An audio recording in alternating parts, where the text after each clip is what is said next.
আজকে আমি ঈশ্বরের বাক্য থেকে দেখব পরাক্রমশালী ঈশ্বর। আমরা যিশায়া ভাববাদী তার 9 অধ্যায় 6 পদে আমরা দেখি, সেখানে লেখা আছে, কারণ একটি বালক আমাদের জন্য জন্মিয়াছেন, একটি পুত্র আমাদিগকে দত্ত হইয়াছে, আর তাহারই স্কন্ধের উপরে কর্তৃত্ব ভার থাকিবে, এবং তাহার নাম হইবে আশ্চর্যমন্ত্রী, বিক্রমশালী ঈশ্বর, সনাতন পিতা, শান্তিরাজ। আমেন। আমরা দেখতে পাই যে এই ভাববাণী প্রভু যিশুর উদ্দেশ্যে করা হয়েছিল, এবং প্রভু যিশুর এই পৃথিবীতে জন্মের প্রায় 650 থেকে 700 বছর আগে যিশায়া ভাববাদী তিনি এই ভাববাণী করেছিলেন। ঈশ্বর তিনি যিশায়া ভাববাদীর মাধ্যমে পৃথিবীর সমস্ত মানুষকে তিনি শুনিয়েছিলেন, তিনি আগে থেকে জানিয়েছিলেন যে তিনি মসিহকে পাঠাতে চলেছেন, তিনি মসিহকে পাঠাবেন, তিনি একজন বালককে দেবেন। এখানে লেখা রয়েছে একজন বালক আমাদের জন্য জন্মিয়াছেন, লেখা রয়েছে সেই বালকের উপরে তাহার স্কন্ধের উপরে কর্তৃত্ব ভার থাকিবে, তার নাম হইবে আশ্চর্যমন্ত্রী, বিক্রমশালী ঈশ্বর, সনাতন পিতা, শান্তিরাজ। হালেলুয়া। আগে থেকে ভাববাণী করেছিল যে বালককে ঈশ্বর পাঠাবেন, যে পুত্রকে ঈশ্বর পাঠাবেন। বাইবেল বলছে যে তার নাম হবে আশ্চর্যমন্ত্রী, বিক্রমশালী ঈশ্বর, সনাতন পিতা, শান্তিরাজ। 4টে বিষয় এখানে তুলে ধরা হয়েছে, যে সেই বালক, যে বালক আসবে, যে বালক জন্মাবে, আর তাকে কি নামে ডাকা হবে? বলা হচ্ছে আশ্চর্যমন্ত্রী, বলা হচ্ছে বিক্রমশালী ঈশ্বর, বলা হচ্ছে সনাতন পিতা, বলা হচ্ছে শান্তিরাজ। প্রত্যেকে বলি আশ্চর্যমন্ত্রী, বিক্রমশালী ঈশ্বর, সনাতন পিতা, শান্তিরাজ। এই যে 4টি নাম তার জন্য আগে থেকেই চিহ্নিত করে রাখা হয়েছে। প্রত্যেকটা নামের অনেক আধ্যাত্মিক গভীরতা রয়েছে। আজকের এই 4টি নামের মধ্যে আমরা একটি নাম দেখব, বিক্রমশালী ঈশ্বর। অর্থাৎ আজ থেকে 2025 বছর আগে প্রভু যীশু খ্রিস্ট এই পৃথিবীতে জন্মগ্রহণ করেছিলেন, আর যিশু জন্মের প্রায় 650 থেকে 700 বছর আগে যিশায়া ভাববাদী তিনি ভাববাণী করেছিলেন এই পরিত্রাতা সম্বন্ধে, এই মুক্তিদাতার সম্বন্ধে। ঈশ্বর তিনি যুগ যুগ ধরে পরিকল্পনা করেছিলেন যে তিনি একজন মসিহকে পাঠাবেন, তিনি একজন ত্রাণকর্তাকে পাঠাবেন, যার মাধ্যমে পৃথিবীর সমস্ত হারিয়ে যাওয়া পাপী দাপী মানুষ উদ্ধার পাবে, পরিত্রাণ পাবে, পাপের ক্ষমা পাবে, এবং ঈশ্বরের উপস্থিতির মধ্যে অনন্তকালের জন্য ফিরে আসতে পারবে। হালেলুয়া। এটা ঈশ্বর যুগ যুগ ধরে পরিকল্পনা করেছিলেন। অবশেষে সেই সময় এসেছিল যখন ঈশ্বর তিনি তার প্রতিশ্রুতিকে রক্ষা করেছিলেন, তিনি তার প্রতিজ্ঞা অনুযায়ী, তার ভাববাণী অনুযায়ী তিনি তার পুত্র প্রভু যীশু খ্রিস্টকে এই পৃথিবীতে পাঠিয়েছিলেন। হালেলুয়া। আর লেখা রয়েছে যে সেই পুত্র যিনি হবেন বিক্রমশালী ঈশ্বর। হালেলুয়া। তিনি হবেন বিক্রমশালী ঈশ্বর, বিক্রমশালী ঈশ্বর, বিক্রমশালী ঈশ্বর। এটা কি আমরা বলতে পারি পরাক্রমশালী ঈশ্বর? আমরা বলতে পারি যে পরাক্রমশালী ঈশ্বর, যার মধ্যে ক্ষমতা আছে, যার মধ্যে শক্তি আছে, যিনি অসম্ভবকে সম্ভব করতে পারেন, যিনি অলৌকিক কাজ করতে পারেন, আর এই রকম ব্যক্তিকে বলা হয় বিক্রমশালী। অর্থাৎ এই যে বালক যিনি আসবেন এই পৃথিবীতে, তার মধ্যে শক্তি থাকবে, পরাক্রম শক্তি থাকবে, তার মধ্যে অলৌকিক কাজ করার ক্ষমতা থাকবে, তিনি অসম্ভবকে সম্ভব করতে পারবেন। আর এটা আগে থেকেই ভাববাণী করা হয়েছিল। অর্থাৎ প্রভু যীশু খ্রিস্ট তিনি হলেন বিক্রমশালী ঈশ্বর, তার মধ্যে অলৌকিক কাজ করার ক্ষমতা আছে, তার মধ্যে আশ্চর্য কাজ করার ক্ষমতা আছে, যিনি অসম্ভবকে সম্ভব করতে পারেন, তিনি হলেন প্রভু যীশু খ্রিস্ট। হালেলুয়া। আজকে আমরা দেখব এই যে নাম বিক্রমশালী ঈশ্বর বা পরাক্রমশালী ঈশ্বর। আসুন আমরা এই নামের গভীরতা দেখি, এই নামের আধ্যাত্মিক যে অর্থ আমরা সেটাকে নিয়ে আমরা একটু আলোচনা করি। এই পরাক্রমশালী ঈশ্বর বলতে বোঝায় যে যিশু তিনি সর্বরাহে পরাক্রমশালী ছিলেন। সরবরাহ করা, কোনো কিছু দেওয়া, তিনি দেওয়াতে পরাক্রমশালী ছিলেন, তিনি কোনো কিছু জোগানোতে তিনি পরাক্রমশালী ছিলেন। আমরা দেখব যে প্রভু যীশু কিসে কিসে পরাক্রমশালী ছিলেন। হালেলুয়া।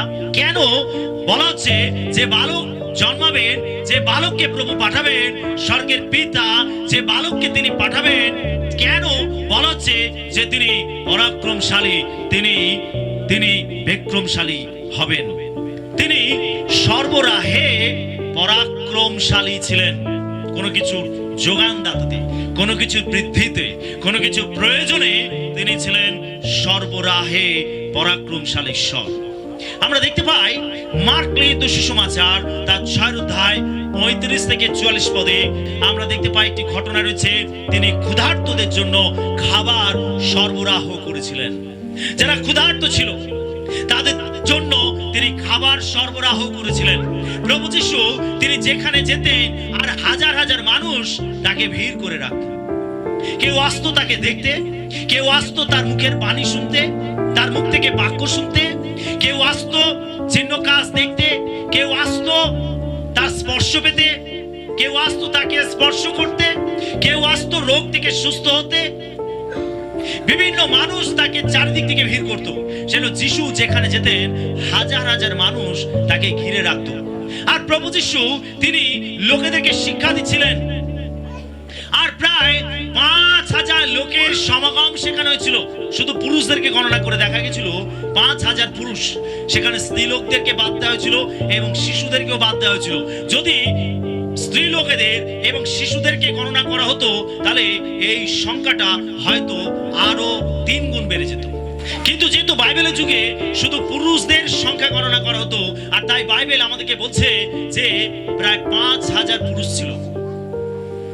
তো এত লোকের সমাগম হয়েছিল, আর তারা যিশুর মুখ থেকে তারা বাক্য শুনতে শুনতে, তারা তার প্রচার শুনতে শুনতে, তার কাছ থেকে তার শিক্ষা শুনতে শুনতে বেলা গড়িয়ে সন্ধে হতে যায়। এখন শিষ্যরা চিন্তায় পড়ে গেছে, আরে এত বেলা হয়ে গেছে, এত সময় অতিবাহিত হয়ে গেছে, এখন যদি এদিকে ছেড়ে না দেওয়া হয় তাহলে কি হবে? তারা খাবার পাবে না, তারা রাস্তায় মূর্ছা পড়বে।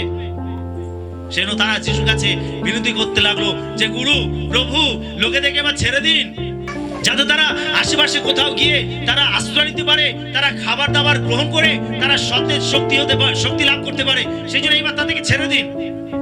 যিশু বলছেন তোমরা এদের খাবারের ব্যবস্থা করো। শিষ্যরা অবাক যিশুর এই কথা শুনে, এত লোকের খাবারের আয়োজন আমরা কোথায় থেকে করবো? আশেপাশে এত দোকান নেই, আমাদের কাছে এত অর্থ নেই, বা কোনো দোকানে আমরা এত জিনিসপত্র কিনতেও পারবো না, তো আমরা এত লোকেদের কিভাবে খেতে দেব? যিশু বললেন দেখো এখানে কারো কাছে কিছু আছে কিনা। তো তারা খুঁজে বের করলো একটি বালকের কাছে 5টা রুটি আর 2টো মাছ আছে। তারা সে যখন যিশুকে জানালো যে একটি বালকের কাছে 5টা রুটি 2টো মাছ আছে, যিশু বললেন ঠিক আছে, ওটাকে নিয়ে এসো। যখন সেই 5টা রুটি 2টো মাছ যিশুর কাছে নিয়ে আসা হলো, যিশু তখন সেটাকে উৎসর্গ করলেন, ধন্যবাদ দিলেন, প্রার্থনা করলেন, আশীর্বাদ করলেন এবং শিশুদের হাতে দিয়ে বলেন যে সবাইকে 50 জন করে সারি সারি বসিয়ে দাও আর এই খাবার সরবরাহ করো। যিশুর কথা মতো শিষ্যরা বিশ্বাস করে তারা কি করলো, লোকেদেরকে 50 জন করে লাইন করে তারা সুন্দরভাবে বসিয়ে দিল। আমরা এখানে দেখতে পাই যে 50 জন করে শিষ্যরা লাইন করে বসিয়েছিল। তার মানে আমরা দেখতে পাই যে প্রভু যিশু তিনি ডিসিপ্লিন পালন করতেন, তিনি ডিসিপ্লিন ভালোবাসতেন, বিশৃঙ্খলা নয়। সেই জন্য বিশ্বাসীদের মধ্যে, মণ্ডলীর মধ্যে বিশৃঙ্খলা থাকবে না, তারা সিস্টেমেটিক হবে, শৃঙ্খলার মধ্যে তারা থাকবে। আমেন। তো যিশু বলেন যে 50 জন করে সারি সারি করে বসিয়ে দাও আর তাদেরকে খেতে দাও। শিষ্যরা দেখুন কতটা বিশ্বাসের সঙ্গে কাজ করছিল। তাদের হাতে কিন্তু 5টা রুটি 2টো মাছ তারা নিজেরা নিয়ে এসেছে। তারা দেখেছে যিশু সেটাকে উৎসর্গ করেছে। যিশু তাদেরকে বলেছে যে এগুলোকে ভেঙে সবাইকে খেতে দাও। তারা হয়তো ভেঙেছে, কিন্তু যখন তারা এক এক করে দিতে আরম্ভ করলো, দেখা গেল যে 5000 লোক খেয়ে কত ডালা বেঁচে গেছিল? 12 ডালা বেঁচে গেছিল। 12 ডালা বেঁচে গেছিল, উপচে পড়েছিল, বৃদ্ধি পেয়েছিল। 5000 লোক খেয়েছিল এবং সেটা এতটা বৃদ্ধি পেয়েছিল যে 12 ডালা, 12টা ঝুড়ি এরকম ভরে গেছিল। যিশু হলেন উপচারিতার ঈশ্বর। তিনি উপচে পড়া আশীর্বাদ আমাদের জীবনে দিয়ে থাকেন। সেটা যোহন লিখিত সুসমাচার তার 10 পদে লেখা রয়েছে, চোর আইসে কেবল যেন চুরি বধ ও বিনাশ করতে পারে, কিন্তু আমি আসিয়াছি যেন তারা জীবন পায়, জীবনের উপচারিতা পায়। হালেলুয়া। প্রভু যিশু তিনি উপচে পড়া আশীর্বাদ দিতে চান। আমরা এখানে দেখতে পাই যে প্রভু যিশু তিনি সর্বরাহের ক্ষেত্রে তিনি বিক্রমশালী ছিলেন। হালেলুয়া। তিনি দেওয়াতে, প্রয়োজন মেটাতে তিনি হলেন বিক্রমশালী ঈশ্বর, অলৌকিক কার্যকারী ঈশ্বর। তার ক্ষমতা আছে বৃদ্ধি করার, তার ক্ষমতা আছে সরবরাহ করার, তার ক্ষমতা আছে আমাদের প্রয়োজন মেটানোর, তার ক্ষমতা আছে তিনি আশীর্বাদ করেন এবং উপজয়তা দান করে থাকেন। হালেলুয়া। তিনি সরবরাহের ক্ষেত্রে তিনি হলেন বিক্রমশালী ঈশ্বর। সেই তাকে বলা আছে তার নাম রাখা হবে বিক্রমশালী ঈশ্বর। যিশু হলেন বিক্রমশালী ঈশ্বর। তিনি আমাদের প্রত্যেকটা প্রয়োজন মিটিয়ে থাকেন। তিনি হলেন বিক্রমশালী ঈশ্বর। সরবরাহের ক্ষেত্রে তিনি হলেন বিক্রমশালী।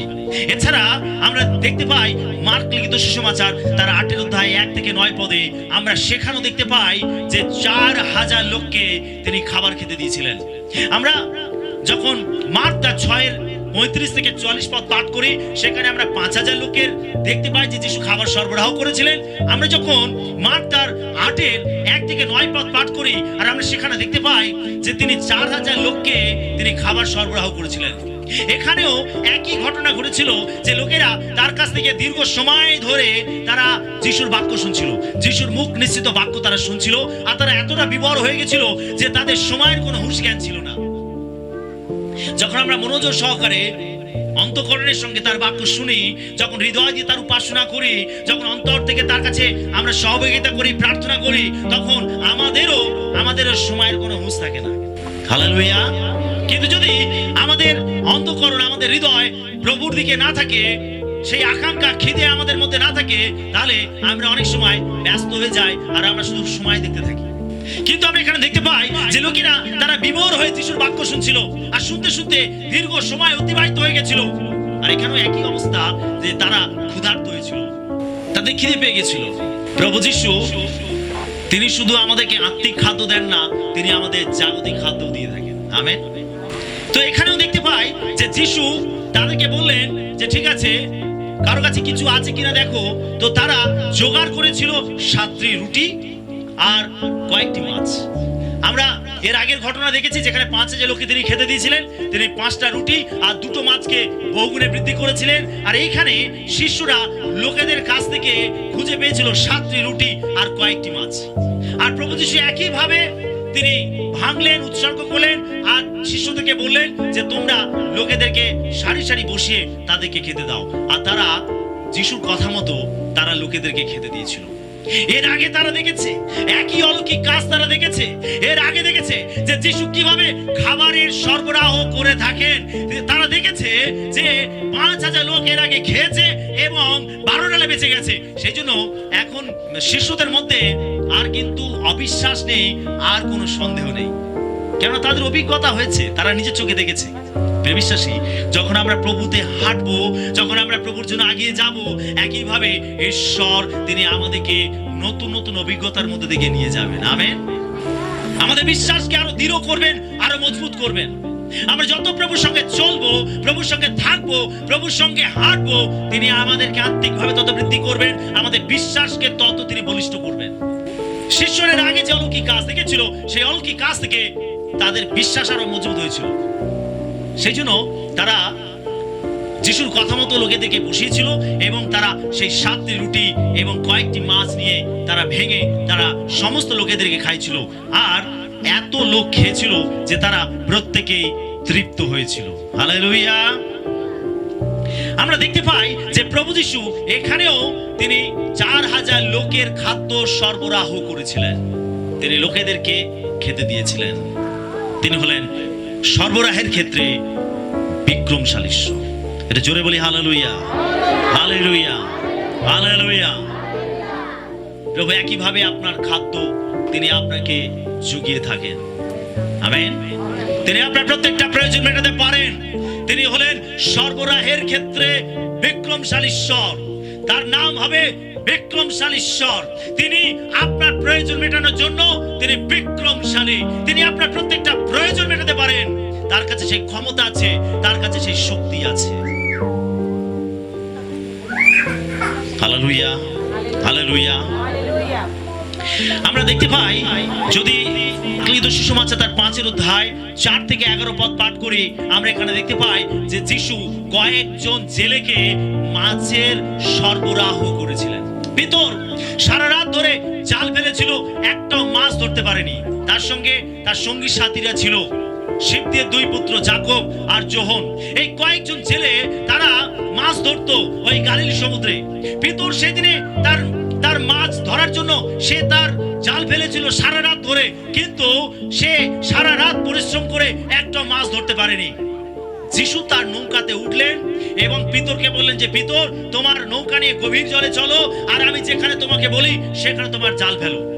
পিতর সে সারা রাত পরিশ্রম করে কিছু ধরতে পারেনি, কিন্তু সে যখন যিশুর আদেশ পেল তখন সে বলল যে প্রভু, আমি সারা রাত ধরে পরিশ্রম করে একটা মাছ ধরতে পারিনি, কিন্তু আমি আপনার কথাতে জাল ফেলবো। হালেলুয়া, আমি আপনার কথাতে জাল ফেলবো।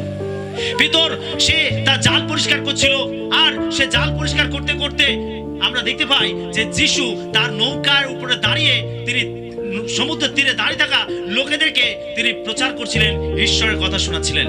হয়তো পিতর সে তার জাল পরিষ্কার করতে করতে যিশুর প্রচারিত বাণীগুলো শুনছিল, যিশুর বাক্যগুলো শুনছিল, সেজন্য তার মধ্যে যিশুর প্রতি ভক্তি জেগেছিল এবং যিশুকে সে বিশ্বাস করেছিল।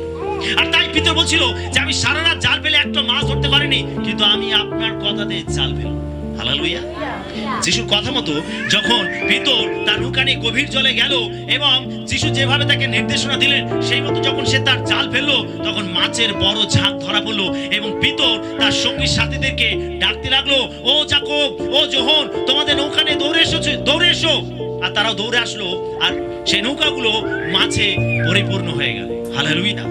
আমরা এখানে দেখতে পাই যে যিশু তিনি পিতরের জাল মাছে ভরে দিয়েছিলেন, তার নৌকা মাছে ভরে দিয়েছিলেন এবং তার সঙ্গী সাথী যাকব যোহনের নৌকাও মাছে ভরে দিয়েছিলেন। আমরা এখানে দেখতে পাই যে যিশু এখানে মাছের সরবরাহ করেছিলেন, অর্থাৎ তিনি সরবরাহের ক্ষেত্রে বিক্রমশালী। জেনে রাখুন প্রিয় বিশ্বাসী, সরবরাহের ক্ষেত্রে প্রভু যিশু হলেন বিক্রমশালী। তিনি আপনার প্রত্যেকটা প্রয়োজন মেটাতে পারেন, তিনি আপনার প্রত্যেকটা চাহিদা পূরণ করতে পারেন, তিনি আপনার নিত্য প্রয়োজনীয় জিনিস আপনাকে যোগাতে পারেন যদি আপনি বিশ্বাস করেন যে তার নাম হলো বিক্রমশালী। এই জন্য ঈশ্বর তিনি তার পুত্রের নামকরণ করেছেন, তিনি বলেছেন তার নাম হবে আশ্চর্যমন্ত্রী, বিক্রমশালী, সনাতন পিতা, শান্তিরাজ। তিনি হলেন বিক্রমশালী। হালেলুয়া। আমরা দেখতে পাই পুনরুত্থানের পরে যোহন লিখিত সুসমাচার তার 21 অধ্যায় 1 থেকে 11 পদে আমরা দেখতে পাই যিশু যখন মরলেন, মৃত্যুকে জয় করে বেঁচে উঠলেন, তিনি পুনরুত্থিত হলেন, তিনি বারবার শিষ্যদেরকে দেখা দিয়েছিলেন। শিষ্যরা তারা দুর্বল হয়ে গেছিল আর তারা আবার পুরাতন জীবিকায় ফিরে গেছিল। পিতর, যাকব, যোহন, থোমা, নতনেল, আরো 2 জন শিষ্যের কথা এখানে উল্লেখ করা রয়েছে যে তারা পিতরের পরামর্শে, তারাও পিতরের সঙ্গে তারা পুরাতন জীবিকায় ফিরে গেছিল। তারা আবার সেই মাছ ধরার জন্য তারা তাদের নৌকা জাল নিয়ে তারা সমুদ্রে নেমে পড়েছিল। যদিও এটা তাদের জীবনে আহ্বান ছিল না। যিশু পিতরকে ডেকেছিলেন, পিতর, তুমি আর মাছ ধরবে না, তুমি আজ থেকে মানুষ ধরবে। তুমি পিতর, তুমি পাথর, আর তোমার এই পাথরের উপরে আমি আমার মণ্ডলী গাঁথবো। আর এটা ছিল প্রভুর আহ্বান। কিন্তু পিতর হতাশ হয়েছিল, নিরাশ হয়েছিল, ভেবেছিল সবকিছু শেষ। সেই জন্য সে পুরাতন জীবনে ফিরে গেছিল, পুরাতন জীবিকায় ফিরে গেছিল। যখন আপনি হতাশ হবেন, নিরাশ হবেন, প্রভুর বাক্যের প্রতি, তার প্রতিশ্রুতির উপরে যখন আপনি আস্থা রাখতে পারবেন না, তখন একইভাবে আপনিও পড়ে যাবেন এবং আপনি পিছনের জীবনে ফিরে যাবেন। যে পাপ, যে মন্দতা আপনি ছেড়েছেন, সেইগুলো আপনাকে ডাকে, আপনাকে হাত ছেড়ে দেয় যাতে আপনি আবার সেগুলোতে আসক্ত হয়ে যান। সেটা আমাদের উচিত সর্বদা প্রভুর বাক্যের উপর আস্থা রাখা, আমাদের উচিত সর্বদা তার প্রতিশ্রুতির উপর আস্থা রাখা, সর্বদা তার বাক্য মতো জীবনযাপন করা। যদি আমরা তার বাক্যতে চলি, যদি আমরা তার প্রতিশ্রুতি অনুযায়ী জীবনযাপন করি, তাহলে আমাদের জীবনে এই ফেলিওর কখনো প্রবেশ করতে পারবে না। আমেন। এখানে পিতর, যাকব, যোহন, থোমা, নতনেল এবং আরো 2 জন শিষ্য তারা পুরাতন জীবনে ফিরে গেছিল, পুরাতন জীবিকায় ফিরে গেছিল। কিন্তু যিশু ছেড়ে দেয়নি তাদেরকে, যিশু তাদেরকে ছেড়ে দেয়নি। যিশু বারবার তাদেরকে দর্শন দিয়েছেন, বারবার তাদেরকে আবার বিশ্বাসের জায়গায় দাঁড় করাতে চেয়েছেন, কেননা প্রভুর আহ্বান ছিল তাদের জীবনে, প্রভুর পরিকল্পনা ছিল তার জীবনে। জেনে রাখুন, প্রভুর পরিকল্পনা আমাদের প্রত্যেকের জীবনে রয়েছে। আমেন। আর সেই জন্য তিনি আমাদেরকে ছেড়ে দেন না, তিনি সবসময় আমাদেরকে ধরে রাখেন। তাই বলেন, আমি তোমাকে ছাড়িব না, কোনো ক্রমে ত্যাগ করিব না। প্রভু সর্বদা আমাদেরকে ধরে রাখেন। তিনি চান না আমরা কেউ পড়ে যাই, তিনি চান না আমরা কেউ হারিয়ে যাই, তিনি চান না যে পাপ, যে মন্দতা আমরা ছেড়ে এসেছি আবার সেগুলোকে গ্রহণ করি আমাদের জীবনে, এটা তিনি কখনো চান না। তিনি সবসময় আমাদেরকে ধরে রাখেন। সেই জন্য শিষ্যরা তারা পুরাতন জীবনে ফিরে গেছিল, কিন্তু যিশু তাদেরকে ছেড়ে দেননি। যিশু তাদেরকে বারবার দর্শন দিয়েছিলেন। তারা যখন আবার মাছ ধরতে আরম্ভ করেছিল, তখন যিশু তাদেরকে আবার দেখা দিয়েছিলেন। পুনরুত্থিত যিশু তিনি সমুদ্রের পাড়ে গিয়ে তিনি শিশুদেরকে আবার দেখা দিয়েছিলেন তাদের বিশ্বাসকে আবার মজবুত করার জন্য। আমরা এখানে দেখতে পাই যে যিশু তাদেরকে মাছ চেয়েছিলেন, তিনি ক্ষুধার্ত হয়ে তিনি মাছ চেয়েছিলেন। তোমাদের কাছে কিছু খাবার হবে, মাছ হবে? তারা বলছিল আমাদের কাছে মাছ নেই। যিশু বলেন, পিতর তোমার দক্ষিণ দিকে জাল ফেলো। আর যখন পিতর জাল ফেললো, তখন পিতর চিনতে পারলো ইনি যিশু। মাছের বড় ঝাঁক ধরা পড়লো এবং বলছে 153টা বড় মাছ ধরা পড়লো। আর একইভাবে তাদের নৌকা ভরে গেল মাছেতে। তখন তারা বুঝতে পারলো ইনি আর কেউ নয়, ইনি হলেন সেই যিশু। হালেলুয়া! ইনি হলেন সেই পরাক্রমশালী ঈশ্বর। যিশু এখানেও তাদের মাছের সরবরাহ করেছিলেন, তিনি তাদের প্রয়োজন মিটিয়েছিলেন। অর্থাৎ সরবরাহের ক্ষেত্রে তিনি হলেন পরাক্রমশালী ঈশ্বর। হালেলুয়া! হালেলুয়া! কি আমরা বিশ্বাস করি সরবরাহের ক্ষেত্রে তিনি পরাক্রমশালী ঈশ্বর? আপনার প্রত্যেকটা প্রয়োজন তিনি শিশুদের মাছ জুগিয়েছিলেন, তিনি লোকেদের খাদ্য জুগিয়েছিলেন। প্রিয় বিশ্বাসী, আপনি জেনে রাখুন আপনার প্রত্যেকটা প্রয়োজন তিনি সরবরাহ করতে পারেন। তিনি স্বর্গের বাতায়ন খুলে স্বর্গের দ্বার উন্মুক্ত করে তিনি আপনাকে অপরিমেয় আশীর্বাদ করতে পারেন। আমেন। সেই জন্য যখন আপনার প্রয়োজন থাকবে, যখন আপনি কষ্টের মধ্যে পড়বেন, যখন আপনি অভাবের মধ্যে পড়বেন, আপনি তার দিকে তাকাবেন, তার এই নামকে স্মরণ করবেন যে তিনি হলেন সরবরাহের ক্ষেত্রে বিক্রমশালী ঈশ্বর। তিনি আপনার প্রত্যেকটা প্রয়োজন মেটাতে পারেন। আমেন। 2 নম্বর বিষয় আমরা দেখব, তিনি ক্লান্তদের বিশ্রাম দেন। আমরা মথে লিখিত সুসমাচার তার 11 অধ্যায় 28 পদ দেখি। লেখা রয়েছে, হে পরিশ্রান্ত ভারাক্রান্ত লোক সকল, আমার নিকট আইসো, আমি তোমার দিগকে বিশ্রাম দেব। অর্থাৎ প্রভু যিশু তিনি বিশ্রাম দেবার ক্ষেত্রে তিনি হলেন পরাক্রমশালী ঈশ্বর। বিশ্রাম বলতে ঘুম পাড়ানো নয়। বিশ্রাম বলতে বাইবেল এখানে যে বিশ্রামের কথা বলে সেটা ঘুম পাড়ানোর বিষয় নয়। এটা এমন একটা বিশ্রাম যেখানে এসে আপনি আপনার প্রাণের, আপনার আত্মার একটা প্রশান্তি লাভ করবেন। আমরা পাপের মধ্যে জর্জরিত হয়ে পড়ি। পাপ আমাদের জীবনে উদ্বিগ্নতা নিয়ে আসে, পাপ আমাদের জীবনে ভয় নিয়ে আসে, পাপ আমাদের জীবনে হতাশা নিরাশা নিয়ে আসে। পাপ হলো আমাদের জীবনের সমস্ত ধ্বংসের মূল বিষয়। যদি পাপ আপনার জীবনে থাকে, আপনি আপনার জীবনে প্রকৃত শান্তি, প্রকৃত বিশ্রাম কখনো লাভ করতে পারবেন না। আপনি হবেন হতাশ, নিরাশ, উদ্বিগ্ন, ভয়গ্রস্ত, দুশ্চিন্তায় মগ্ন। আপনার জীবন সব সময় দুঃখ, কষ্ট, হতাশার মধ্যে জর্জরিত হয়ে থাকবে যখন আপনি পাপের মধ্যে থাকবেন। পাপ আপনাকে প্রকৃত বিশ্রাম পেতে দেয় না। পাপ আপনার জীবনে প্রকৃত শান্তি দেয় না। এখানে যে বিশ্রামের কথা বলে, যারা প্রভু যিশুর কাছে আসবে, যারা তাকে ত্রাণকর্তা বলে গ্রহণ করবে, আপনি জেনে রাখুন তারাই পাপের ক্ষমা পাবে এবং তারা আত্মাতে প্রকৃত বিশ্রাম লাভ করবে। আমেন। এটা হলো এক আত্মিক বিশ্রাম। পাপ আমাদের জীবন থেকে আনন্দ, শান্তি সবকিছু কেড়ে নেয়। প্রভু যিশু এই জন্য এসেছিলেন যেন তিনি পাপীর পাপকে ক্ষমা করে তাকে প্রকৃত বিশ্রাম দান করতে পারে। আজকে যদি আপনি পাপের অন্ধকারে ডুবে গেছেন, আজকে যদি আপনি পাপের মধ্যে হারিয়ে গেছেন, তাহলে আপনাকে দরকার পাপের ক্ষমা। আর এই পাপের ক্ষমা একমাত্র প্রভু যীশু খ্রিস্ট দিতে পারেন। তিনি আপনার পাপকে ক্ষমা করে তিনি আপনাকে প্রকৃত বিশ্রাম দান করতে পারেন। আপনি তার কাছে আসলে আপনার জীবন পরিবর্তন হবে। আপনি তার কাছে আসলে এক আত্মিক শান্তি আপনার জীবনে লাভ করবেন। আর এই বিশ্রামের কথা, এই শান্তির কথা বাইবেল আমাদেরকে বলে। প্রভু যিশু হলেন বিশ্রামের ক্ষেত্রে তিনি হলেন বিক্রমশালী ঈশ্বর। হালেলুয়া! সেজন্য তিনি দুহাত বাড়ি ডাকছেন, হে পরিশ্রান্ত ভারাক্রান্ত লোক সকল, তোমরা আমার নিকট আসো, আমি তোমাদেরকে বিশ্রাম দেব। প্রভু যিশু এই জগতে এসেছিলেন আমাদের প্রকৃত বিশ্রাম দেওয়ার জন্য, প্রকৃত শান্তি দেওয়ার জন্য, প্রকৃত জীবন দেওয়ার জন্য। আজকে যদি আপনি ভেঙে গেছেন, আজকে যদি আপনি চূর্ণ হয়ে গেছেন, আজকে যদি আপনি হতাশ নিরাশ হয়ে গেছেন, আপনি পাপের অন্ধকারে ডুবে গেছেন, আজকের আপনাকে প্রয়োজন আছে যিশুর কাছে ফিরে আসা। আপনাকে প্রয়োজন আছে যিশুর কাছে এসে নত নম্র হওয়া। আপনাকে প্রয়োজন আছে যিশুকে বিশ্বাস করা। আর যদি আপনি এটা করেন, আপনি অলৌকিক শান্তি, অলৌকিক বিশ্রাম আপনার জীবনে লাভ করবেন। আমেন। প্রভু যিশু বিশ্রাম দেওয়ার ক্ষেত্রে তিনি হলেন পরাক্রমশালী ঈশ্বর। 3 নম্বর বিষয় আমরা দেখব, যিশু শক্তিতে পরাক্রমশালী ঈশ্বর। আমরা যদি মার্ক লিখিত সুসমাচার তার 4 অধ্যায় 35 থেকে 41 পদ পড়ি, আর আমরা দেখতে পাই যে যিশু তিনি সমুদ্রকে শান্ত করেছিলেন। যিশু সমুদ্রকে শান্ত করেছিলেন, তিনি ঝড়কে থামিয়েছিলেন। যখন শিষ্যরা তারা সমুদ্রের মধ্যে নৌকা নিয়ে যাচ্ছিল, আর আমরা দেখতে পাই যে যিশু সেই নৌকায় ছিলেন এবং তিনি ঘুমিয়ে পড়েছিলেন। আর মাঝপথে প্রচন্ড ঝড় উঠেছিল, আর এই ঝড়ে নৌকা টলমল করছিল, জল ঢুকে যাচ্ছিল নৌকার মধ্যে, নৌকা ডুবুডুবু অবস্থা। শিষ্যরা ভয় পেয়ে গেছিল, আর তারা যিশুকে ডাকতে আরম্ভ করেছিল, না উঠুন আর আমাদেরকে বাঁচান। যিশু উঠলেন, তিনি ঝড়কে ধমক দিলেন, সমুদ্রকে ধমক দিলেন, আর ঝড় থেমে গেল, সমুদ্র শান্ত হলো। শিষ্যরা অবাক হয়ে গেল, আর ইনি তবে কে? ইনি তবে কে যে সমুদ্র, ঝড়, সমস্ত প্রকৃতি ইহার কথা শুনে? ইনি তবে কে? বিশ্বাসী জেনে রাখুন, যিশু হলেন বিক্রমশালী ঈশ্বর। হালেলুয়া! যিশু হলেন বিক্রমশালী ঈশ্বর। তিনি শক্তিতে বিক্রমশালী ঈশ্বর।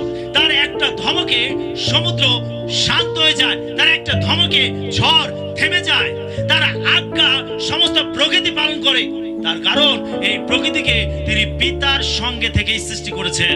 তার মুখের বাক্য দ্বারাই সমস্ত প্রকৃতি, সমস্ত বিশ্ব ব্রহ্মাণ্ড সৃষ্টি হয়েছে। আর সেই জন্য এই প্রকৃতি তার রব শুনতে, তার আদেশ শুনতে বাধ্য।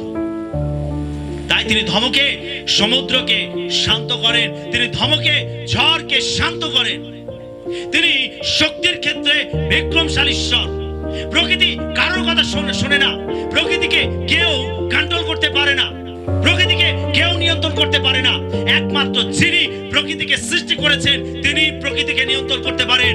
আর প্রভু যীশু খ্রিস্ট তিনি পিতার সঙ্গে থেকে এই প্রকৃতিকে সৃষ্টি করেছেন। তাই তার আদেশ তারা পালন করেছিল। যখন তিনি আদেশ করেছিলেন ঝড় থেমে যাও, ঝড় থেমে গেছিল।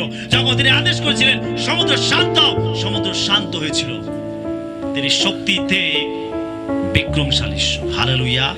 তার মধ্যে সেই অলৌকিক ক্ষমতা রয়েছে, যিনি প্রকৃতিকে নিয়ন্ত্রণ করতে পারেন। হালেলুয়া! একবার একটা গ্রামে দীর্ঘ মাস ধরে কোনো বৃষ্টি হচ্ছিল না। বৃষ্টি না হওয়ার জন্য সেখানে কোনো চাষবাস হচ্ছিল না। কয়েকজন প্রচারক তারা সেই গ্রামে গেছিল প্রচার করতে। যখন তারা সেখানে গিয়ে প্রচার করছিল, যিশুর কথা তাদেরকে শোনাচ্ছিল, যিশুর বাণী তাদেরকে শোনাচ্ছিল, তখন সেই গ্রামের লোকেরা তারা বলেছিল, আচ্ছা আমাদের এখানে তো কোনো বৃষ্টি নেই, আমরা চাষাবাদ করতে পারছি না। যদি সত্যি যিশু বিক্রমশালী ঈশ্বর হন, তাহলে আপনারা প্রার্থনা করুন যেন বৃষ্টি হয়। তখন সেই প্রচারকেরা সেই গ্রামে তারা প্রার্থনা করলো। আর যখন তারা প্রার্থনা করলো, প্রার্থনা করে তারা অন্য অঞ্চলের দিকে এগিয়ে যাচ্ছে। আর দীর্ঘ কয়েক মাস পরে হঠাৎ আকাশ মেঘেতে আচ্ছন্ন হলো এবং সেই দিনে বৃষ্টি নেমে আসলো। হালেলুয়া! লোকেরা তাড়াতাড়ি করে সেই প্রচারকদের ডাকতে পাঠালো। লোকেরা গিয়ে তাদেরকে ডেকে নিয়ে আসলো এবং পুরো গ্রাম প্রভু যিশুকে বিশ্বাস করলো। হালেলুয়া! তিনি পরাক্রমশালী ঈশ্বর। সমস্ত প্রকৃতি তার কথা শুনে মান্য করে। তিনি সমুদ্রকে শান্ত করেন। আমরা দেখতে পাই মার্ক লিখিত সুসমাচার তার 5 অধ্যায় 1 থেকে 20 পদ। আমরা দেখতে পাই যে তিনি ভূতদেরকে তাড়িয়ে দেন। সমস্ত শয়তান দুষ্ট আত্মার উপরে তিনি হলেন বিক্রমশালী ঈশ্বর। তিনি যখন গেরসেনীতে দেশে পা রেখেছিলেন, সেখানে একজন ভূতগ্রস্ত ব্যক্তি ছিল যাকে বাহিনী ভূতে পেয়েছিল। বাহিনী মানে অনেক সংখ্যক দুষ্ট আত্মা সেই দেহের মধ্যে প্রবেশ করেছিল। আর এই ব্যক্তি যাকে এই বাহিনী ভূতে ধরেছিল, সে ঘরের সমস্ত বন্ধন খুলে, সমস্ত শেকল বেরি ছিঁড়ে সে পালিয়ে গেছিল আর একটি শুনশান এলাকায় ঘুরে বেড়াচ্ছিল। আর সে চিৎকার করতো, পাথর দিয়ে নিজেকে নিজে কাটতো। লোকেরা সেই রাস্তা থেকে গেলে তাদেরকে আক্রমণ করতো। যিশু যখন সেখানে গেলেন, তখন এই ভূতগ্রস্ত ব্যক্তি যাকে বাহিনী ভূতে পেয়েছিল, এই ব্যক্তি দৌড়ে আসলো আর সে বলতে লাগলো, হে যিশু দাউদ সন্তান, আমি আপনাকে চিনি, আপনি জীবন্ত ঈশ্বরের পুত্র। যিশু বলে, চুপ করো, তোমার নাম কি? বলছে, আমার নাম বাহিনী। সে তখন বিরোধী করছে, না না, আপনি সময়ের আগে কেন আসলেন? আমাদেরকে কি যাতনা দিতে আসলেন? না না, আমরা আপনার কাছে বিরোধী করি। আপনি আমাদেরকে রসতলে পাঠাবেন না, আমাদেরকে যাতনা জায়গায় পাঠাবেন না, আমাদেরকে আজ্ঞা করুন, আমরা সামনে শুকর পালের মধ্যে প্রবেশ করতে চাই। যিশু বলে, ঠিক আছে, যাও, বেরিয়ে যাওয়ার মধ্যে থেকে। সঙ্গে সঙ্গে তার মধ্যে থেকে এই বাহিনী ভূত দুষ্ট আত্মাগুলো বেরিয়ে গেল আর তারা গিয়ে ওই শুকর পালের মধ্যে ঢুকে গেল। আর এই ব্যক্তি সম্পূর্ণ সুস্থ হয়ে গেল। হালেলুয়া! যিশু বলে, চুপ করো, তোমার নাম কি? বলছে, আমার নাম বাহিনী। সে তখন বিরোধী করছে, না না, আপনি সময়ের আগে কেন আসলেন? আমাদেরকে কি যাতনা দিতে আসলেন? না না, আমরা আপনার কাছে বিরোধী করি। আপনি আমাদেরকে রসতলে পাঠাবেন না, আমাদেরকে যাতনা জায়গায় পাঠাবেন না, আমরা সামনে শুকর পালের মধ্যে প্রবেশ করতে চাই। যিশু বলে, ঠিক আছে, যাও, বেরিয়ে যাওয়ার মধ্যে থেকে। সঙ্গে সঙ্গে তার মধ্যে থেকে এই বাহিনী ভূত দুষ্ট আত্মাগুলো বেরিয়ে গেল আর তারা গিয়ে ওই শুকর পালের মধ্যে ঢুকে গেল। আর এই ব্যক্তি সম্পূর্ণ সুস্থ হয়ে গেল। হালেলুয়া! তিনি ভূতগণের উপরে কর্তৃত্ব করেন। তিনি ভূতেদের উপরে বিক্রমশালী ঈশ্বর। তিনি সমস্ত অন্ধকার শক্তির উপরে বিক্রমশালী ঈশ্বর। তিনি শয়তানের উপরে বিক্রমশালী ঈশ্বর। আজকে যদি শয়তান আপনাকে কষ্ট দিচ্ছে, যদি কোনো দুষ্ট আত্মা আপনাকে কষ্ট দিচ্ছে, কোনো জাদুর তন্ত্রমন্ত্রের আত্মা আপনাকে কষ্ট দিচ্ছে, কোন রকম রোগ ব্যাধির আত্মা আপনাকে কষ্ট দিচ্ছে, কোন রকম অভিশাপ, কোন কার্স আপনার জীবনে কাজ করছে, আপনি প্রভু যিশুর উপরে বিশ্বাস করতে পারেন। তার কারণ তিনি হলেন সমস্ত শয়তানি শক্তির উপরে বিক্রমশালী ঈশ্বর। হালেলুয়া। সেই ঈশ্বর বলছেন তার নাম রাখা হবে বিক্রমশালী ঈশ্বর। যদি আপনাকে শয়তান ভয় দেখাচ্ছে, দুষ্ট আত্মা ভয় দেখাচ্ছে, আপনি ভয় পাবেন না। আপনি যিশুর উপরে বিশ্বাস করুন। তিনি মৃতদের উপরে বিক্রমশালী ঈশ্বর। তিনি মৃতদের উপরে বিক্রমশালী ঈশ্বর। আমরা যদি মার্ক লিখিত সুসমাচার তার 5 অধ্যায় 35 থেকে 43 পদ পড়ি, আমরা এখানে দেখতে পাই জাইরের একমাত্র 12 বছরের মেয়ে যে মারা গেছিল, যিশু এই মৃত বালিকাকে তিনি সুস্থ করেছিলেন, তিনি তাকে জীবিত করেছিলেন। আমরা যদি যোহন লিখিত সুসমাচার 11 অধ্যায় 33 থেকে 44 পদ পড়ি, আর আমরা সেখানে দেখতে পাই 4 দিনের পচে যাওয়া গলে যাওয়া মৃত লাশারকে তিনি জীবিত করেছিলেন। তিনি মৃতদের মধ্যে জীবন ঢেলেছিলেন। আপনি জেনে রাখুন, যিশু তিনি জীবিত করতে পারেন। হালেলুয়া। আমরা বাইবেলের ঘটনা দেখতে পাই, যিশু তিনি মৃতদেরকে জীবিত করেছিলেন। তিনি মৃতদের উপরে তিনি বিক্রমশালী ঈশ্বর। যেন বাইবেল আমাদেরকে বলে যে একদিন প্রত্যেকটা মৃত ব্যক্তি জীবিত হবে। হালেলুয়া। যারা খ্রিস্টতে মরবে, প্রভু যিশু যখন আসবেন তখন প্রত্যেকটা মৃত জীবিত হবে। তারা কবর থেকে বেরিয়ে আসবে এবং তারা অনন্ত জীবনে প্রবেশ করবে। তিনি হলেন মৃতদের উপরে বিক্রমশালী ঈশ্বর। 4 নম্বর বিষয় আমরা দেখব, যিশু বলিদানের ক্ষেত্রেও তিনি পরাক্রমশালী ঈশ্বর। আমরা যিশায় 53 অধ্যায় দেখতে পাই যে যিশু কিভাবে নিজেকে একজন মেষশাবক হিসাবে উৎসর্গ করবেন সেই সম্বন্ধে এখানে পুঙ্খানুপুঙ্খভাবে ভাববানি করা রয়েছে। প্রভু যীশু খ্রিস্ট তিনি আমাদের পাপ তুলে নেবেন, আমাদের ব্যাধি তুলে নেবেন, আমাদের অভিশাপ তুলে নেবেন, আমাদের সমস্ত যাতনা তুলে নেবেন এবং তিনি আমাদেরকে তার ক্ষত দ্বারা আরোগ্যতা দেবেন, তার রক্তের দ্বারা আমাদের পাপের ক্ষমা দেবেন। তিনি হলেন একজন প্রকৃত মেষশাবক, ঈশ্বরের প্রকৃত পবিত্র মেষশাবক। তিনি হলেন সেই বলিদান, ঈশ্বর যাকে ক্রুশের উপরে বলি দিয়েছিলেন। বলি দেওয়া হতো মানুষের পাপের প্রায়শ্চিত্তের জন্য। পুরাতন নিয়মে ঈশ্বর এই ব্যবস্থা দিয়েছিলেন প্রত্যেকটা পাপকে ক্ষমা করার জন্য, প্রত্যেকটা পাপকে ঢেকে রাখার জন্য তিনি পশু বলির প্রথা তিনি পালন করতে বলেছিলেন। যখন ইসরায়েল জাতি তারা পাপ করত, তাদের পাপের প্রায়শ্চিত্তের জন্য তারা ঈশ্বরের সামনে পশু নিয়ে আসতো এবং তারা বলি দিত। আর ঈশ্বর সমস্ত মানব জাতির পাপের পরিত্রাণের জন্য তিনি শ্রেষ্ঠ বলি নিয়ে আসলেন, আর সেই শ্রেষ্ঠ বলি হলেন প্রভু যীশু খ্রিস্ট।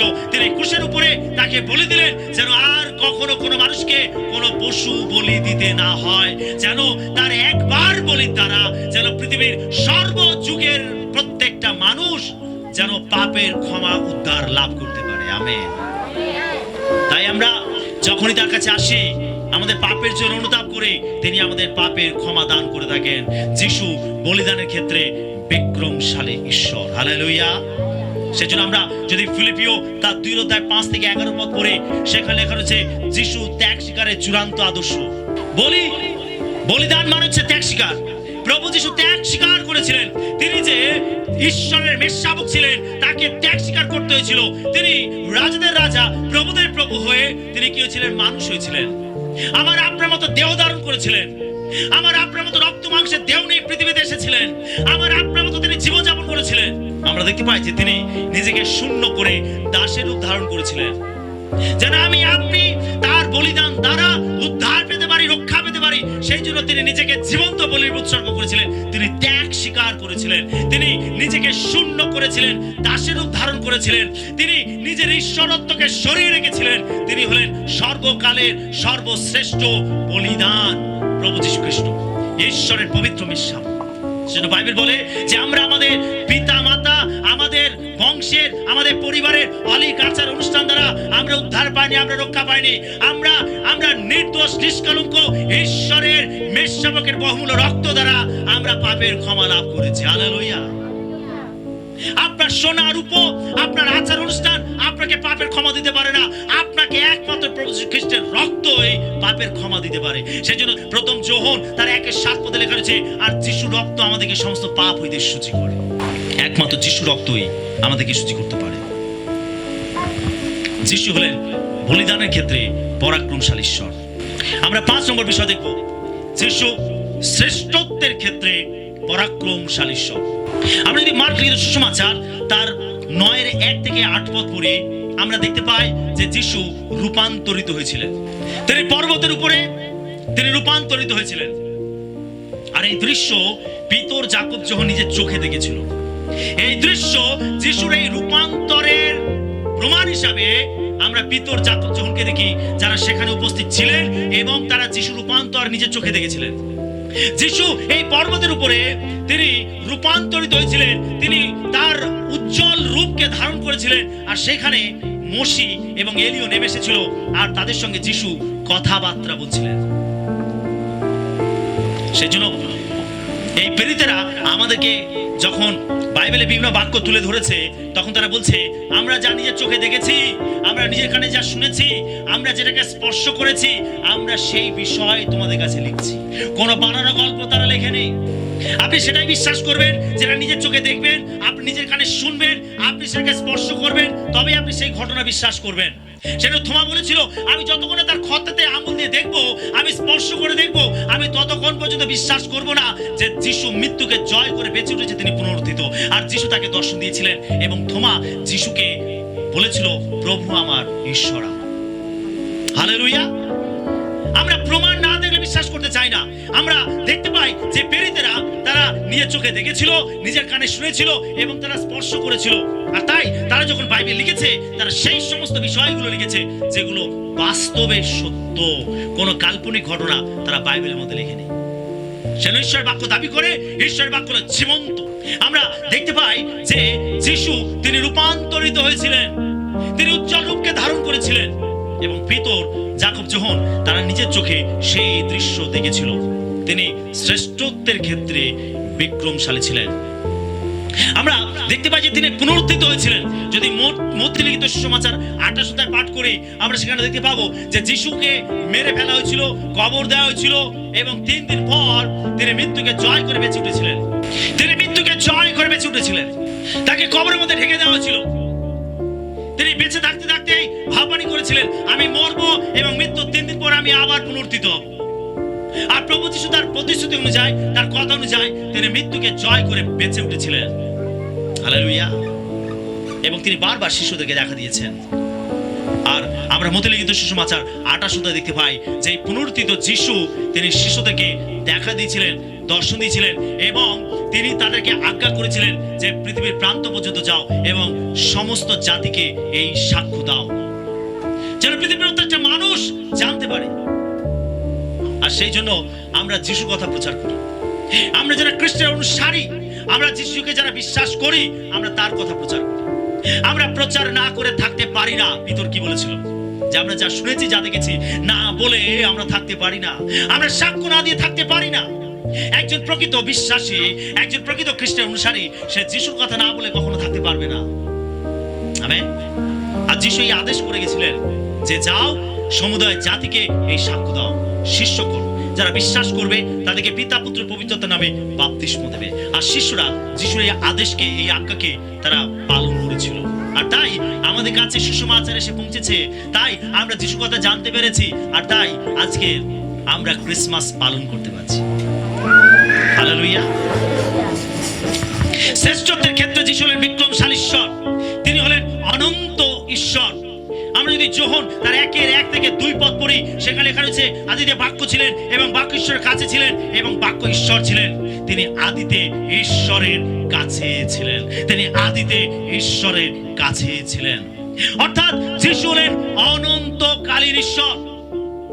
তিনি আদিতে ঈশ্বরের কাছে ছিলেন। তিনি ঈশ্বরের কাছে ছিলেন। তিনি ঈশ্বরের মধ্যে থেকে এসেছেন। তিনি ঈশ্বরের কাছ থেকে এসেছেন। তিনি বাক্য রূপে ঈশ্বরের মধ্যেই ছিলেন এবং সেই বাক্য মাংসের রূপ নিয়ে এই পৃথিবীতে এসেছে। আজকে যে আমরা ক্রিসমাস পালন করছি, এইরকম দিনে প্রভু যিশু তিনি মানুষ হয়ে এই পৃথিবীতে জন্মগ্রহণ করেছিলেন। তিনি হলেন অনন্তকালীন ঈশ্বর। তিনি আদিতে ঈশ্বরের কাছে ছিলেন। যদি আমরা প্রকাশিত বাক্য তার 1:8 পড়ি, সেখানে লেখা রয়েছে, যিশু বলছেন, আমি আলফা ও ওমেগা, আমি অন্ত, আমি আদি এবং অন্ত। ইহা প্রভু ঈশ্বর কহিতেছেন, যিনি আছেন, যিনি ছিলেন ও যিনি আসিতেছেন ও যিনি সর্বশক্তিমান। হালেলুয়া। তিনি আলফা, তিনি ওমেগা, তিনি আদি, তিনি অন্ত। আমরা যদি প্রকাশিত বাক্য তার 1:17 এবং 18 পড়ি, সেখানে যিশু বলছেন, তাকে দেখিবা মাত্র আমি মৃতমত হইয়া তার চরণে পড়িলাম।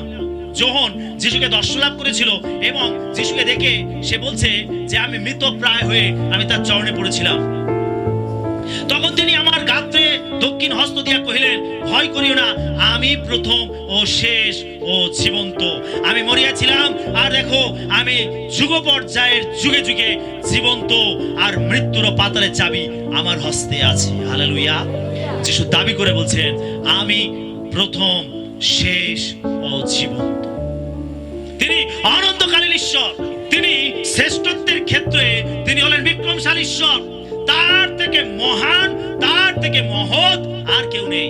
তিনি প্রথম, তিনি শেষ, সেজন্য তার নাম রাখা হবে বিক্রমশালী ঈশ্বর। যিশু হলেন বিক্রমশালী ঈশ্বর, তিনি হলেন বিক্রমশালী ঈশ্বর। তিনি আমাদের প্রত্যেকের জীবনে হলেন বিক্রমশালী ঈশ্বর। তিনি সরবরাহের ক্ষেত্রে তিনি বিক্রমশালী ছিলেন। তিনি ক্লান্তদের বিশ্রাম দেওয়ার ক্ষেত্রে তিনি বিক্রমশালী ঈশ্বর। তিনি শক্তিতে বিক্রমশালী ঈশ্বর। তিনি বলিদানের ক্ষেত্রে তিনি বিক্রমশালী ঈশ্বর। শ্রেষ্ঠত্বের ক্ষেত্রে তিনি হলেন বিক্রমশালী ঈশ্বর। সেই জন্য ঈশ্বর যিশু ভাবাদিকে জানিয়েছিলেন, যিশুর জন্মের প্রায় 650 থেকে 700 বছর আগে, যে একটি বালক জন্মাবে, তার উপরে সমস্ত কর্তৃত্ব থাকবে, আর তার নাম হবে আশ্চর্য মধ্যে বিক্রমশালী ঈশ্বর, সনাতন পিতা, শান্তিরাজ। হালেলুয়া। যে বালককে ঈশ্বর পাঠিয়েছেন, যে যিশু এই পৃথিবীতে জন্মগ্রহণ করেছেন, যিনি আমার আপনার পরিত্রাতা, তিনি হলেন বিক্রমশালী ঈশ্বর। হালেলুয়া। আপনি যে যিশুকে ডাকেন, তিনি হলেন বিক্রমশালী ঈশ্বর। হালেলুয়া। তাই আমরা যেন এটাকে মনে রাখি যে যিশুর আরেক নাম হলো বিক্রমশালী ঈশ্বর। আমেন। হালেলুয়া। তাই আপনি তার উপরে সম্পূর্ণ নির্ভর করতে পারেন, সম্পূর্ণ আস্থা রাখতে পারেন। তিনি বিক্রমশালী ঈশ্বর। ঈশ্বর তার বাক্যে আমাদের সবাইকে আশীর্বাদ করুন।